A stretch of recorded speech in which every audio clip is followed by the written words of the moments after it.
માતાજી મિત્રો, તમે તો જાણો જ છો કે જ્યારે યુદ્ધનું એલાન થાય અને સત્ય હોય એ સાબિત થાય ત્યારે આવી રીતે થાય છે. ખાસ આ વિડીયો અને ઓડિયો જોજો કે આમાં ભ્રષ્ટાચાર કેવો ફેલાનો છે. બ્રહ્મા વિષ્ણુ ને મહેશનું મોટું યુદ્ધ થયું છે. એટલે સત્યના હતા એ નહીં હો, અત્યારે કળિયુગના છે બ્રહ્મા વિષ્ણુ ને મહેશ. એટલે તમે ઓળખતા ન હો તો કહી દઉં કે હાકુ કાઠી, કમલેશ જાદવ અને મનસુખ રાઠેડની પોલ બધી ઉઘડી ગઈ છે. એકાબીજાના વિરુદ્ધે ચડી ગયા છે અને સત્યનો માર્ગ મૂકીને હાકુ કાઠી ખોટે રસ્તે ગયો હતો. એટલે અત્યારે પણ એ ખોલું થઈ ગયું છે કે મનસુખના કહેવા પ્રમાણે કરતો તો મનસુખે ઓડિયાની અંદર પણ કીધું છે કે હાકુબા તમને કહીએ એટલું કરો. તો જો આ ઓડિયો ને વિડીયો ખાસ જોજો. તમે સાંભળો કે કમલેશ જાદવ કરોડોની ઠોકે છે કે કરોડો રૂપિયા ઇનામ દેવું. હવે એ પોતે જેને છોડાયો છે એ વ્યક્તિ વાત કરે છે કે આપણા આટલા રૂપિયા બાકી છે, એ નથી ભરી શકતો, તો એ કરોડો રૂપિયા ઇનામ ક્યાંથી કાઢશે? એ પેલું વિચારવાનું છે. તો સાંભળો આ કમલેશ જાદવની પોલ કેવી ખોલી છે. ખાસ જો આ ઓડિયો. બોલો સાહેબ. જય ભીમ. જય ભીમ ભાઈ, જય ભીમ. જય ભીમ, જય ભીમ. બોલો બોલો.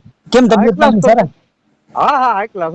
હા હવે આપણે જે ઓલા કમલેશ જાદવ ને તમે છોડાવ્યા એના તમને પૈસા પાછા પરત મળી ગયા કે નથી મળ્યા? નથી મળ્યા. કેટલા બાકી તમારે? 7000. 7000. હા. બીજા કીના અશોકભાઈ ના પરમાર ના એના કઈ બાકી છે? હા, એના 5000. એના 5000 ને તમારા 7000. બરોબર. મેં એક વાત સાંભળી હતી કે ના એના પૈસા જયંતિભાઈ ને નથી આવ્યા. ઈ કે નથી જયંતિભાઈ ને હું પૂછી લઉં. બીજું વાત નથી કરતો કોઈ દી આપડી એ વાત નથી કરતો. મનસુખભાઈ ને કહી દીધું હોય કે હું તમને ઓળખતો નથી ને તો આમ ને તેમ ને, તો પછી મને ક્યાંથી જવાબ દે? બરોબર. હાલો ઈ કયો તમે. હા ઈ તો કહું. એટલે મેં વાત સાંભળી લઉં જરાક જયંતિભાઈ ને તો પૂછી લઉં પાકું જ. આવું એ જે આપણે હરુભરું જે ભાઈ માંગે એને જ પૂછી લઈ તો આપણે ખબર પડી જાય ને. હા, મનસુખભાઈ ને જે તે સમય ની અંદર માં કઈક એને કીધું હતું ભાઈ જામજોધપુર થી કેવાલા ભાઈ. ઈ તો તમે વિડીયો સાંભળેલો, ઓડિયો સાંભળેલો. પાછું કદા ને નવીન માં એમ કે આપી દીધા હોય તો ભાઈ એમ. અરે ભાઈ ભેગો જ ક્યાંય નથી થયો આપણે. ટેલિફોનિક વાત નથી કરતો કોઈ દી. બરોબર, ભલે કઈ વાત. એમાં દેવાનું ક્યાં વાત આવે? એ હા ભલે ભલે.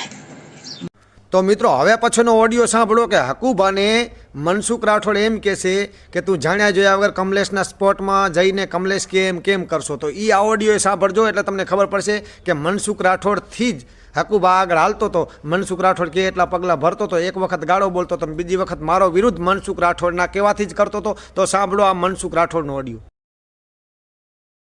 કમલેશ જાદવ એક નંબર લોખીનો છે. હકુભા જોયા વગર કોઈના ગાડે સડી ન જવાય. જે આવે સુધરો છે, ફલાણું છે, ઠીકડું છે. કમલેશ જાદવને જેલમાંથી મેં છોડાવ્યો છે અને હમણાં મા બેન અમે ગાયરું દીધી હતી.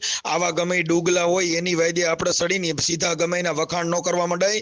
કંપની જોવાની હોય. હકુભા જેનું વિચાર્યા વગરના કોઈના સીધા ગાડે ન ચડી જવાય કે ભાઈ કમલેશ જાદવ હારો છે. કમલેશ જાદવ અમે એને જેલમાંથી છોડાવ્યો, 35,000 રૂપિયા દઈને જેલમાં છોડાવ્યો તો એમના મા બેન અમે ગાયરું દેતા. તમારી જેવા ખાલી લુખી વાતો કરવા વાળાની કિંમત એ શું કરે? અને એની સીધા કમલેશ જાદવ હારો છે, સીધા મીડિયા સમર્થન કરવાનું, સીધા મીડિયા ડીંગલાયું કરવા આવે ની. જયારે ડુગલા વેડા ન કરાય, કંપની જોવાય, પેલા પૂછાય અમારી સમાજનો અમને નહીં ખબર હોય કા કેવો છે ડુગલીના પેટનો છે હરામીના પેટનો. હજી બાકી રહી ગયું છે કે મનસુખ રાઠોડનો ઓડિયો કમલેશ જાદવ સુધી પહોંચી ગયો છે. તો કમલેશ જાદવે પછી મનસુખ રાઠોડને કેવા શબ્દ કીધા છે એ સાંભળવાના બાકી છે. તો ખાસ કરીને મિત્રો સાંભળજો કે કમલેશ જાદવ એમ કહેશે કે તમે કદાચ ગમે એટલા ઓડિયા રવાના કરશો તો મને કાંઈ ફરક નહીં પડે. અરે ભાઈ ફરક પડે કે ના પડે પણ તારી બદનામી તો ખોલી થઈ રહી છે. તો સાંભળો આ કમલેશ જાદવના શબ્દો. અને તમારા જેવા લુખા તત્વો કદાચ મારા 5000 રેકોર્ડિંગ વાયરલ કરે તો કમલેશ જાદવને ઘંટોય ફરક નહીં પડે. ઘંટોય ફરક નહીં પડે. બરાબર? એટલે એનાથી તમે ગભરાશો નહીં, મૂંઝાશો નહીં. જેટલા હજુ વધારે કરવા હોય રેકોર્ડિંગ એટલા વાયરલ કરજો. એનાથી કમલેશ જાદવને ઘંટો ફરક નથી પડતો. ઘંટો પણ નહીં. બરોબર? કારણ કે તમે કાપો વાળીને કૂદી પડો છો પણ હકીકત સુધી તો પહોંચવાનો પ્રયત્ન નથી કરતા કે ખરેખર વાસ્તવિકતા શું છે, આ મેટરની હકીકત શું છે એ તો તમે જાણવાનો પ્રયત્ન નથી કરતા. કોઈ એક તરફો ગમે તેને ફોન કરી તેનું રેકોર્ડિંગ વાયરલ કરી દો છો. નાલાયકપણાની કંઈક હદ હોય છે. તમે તો નાલાયકપણાની પણ હદ વટાવીને બેઠા છો. અને તમારા રેકોર્ડિંગ વાયરલ કરવાથી કમલેશ જાદવને ઘંટાનોય ફરક નથી પડતો. શું સાચું છે શું ખોટું છે મને ખ્યાલ છે, તમને ખ્યાલ હોય કે ના હોય. બરાબર? તો મિત્રો આ હતા કળિયુગના 3 રાક્ષસોની કહાની. અને 3 રાક્ષસોની કહાની તમે સાંભળી કે એકાબીજાને વિરુદ્ધે ચડ્યા, પાપનો ઘડો ભરાણો, મામલો મેદાને પડ્યો.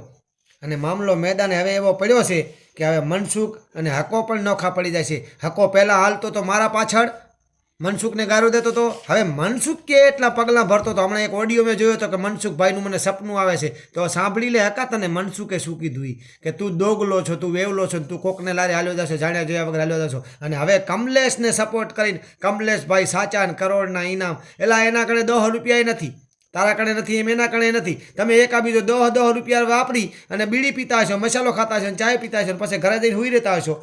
તો આ લુખ્ખેની કહાની જોઈ અને મનસુખ રાઠોડે પણ પોલ ખોલી નાખી. તો મિત્રો આ ઓડિયો અને આ વિડીયો કેવો લાગ્યો એની મને વાત કરજો. એની મને જે હકીકત હોય એ કહેજો અને કોમેન્ટની અંદર કહેજો પાછા. અને તમારો નંબર એ મોકલજો એટલે તમને પાછો સામે આપણે વાતે કરશું જરૂરથી. તો આવા જ વિડીયો જોવા માટે આજનો વિડીયો પૂરો થાય છે અને કાલે નવો વિડીયો તમારી સામે લઈને જરૂરથી આવશું. જય મુરલીધર, જય દ્વારકાધીશ, જય સનાતન.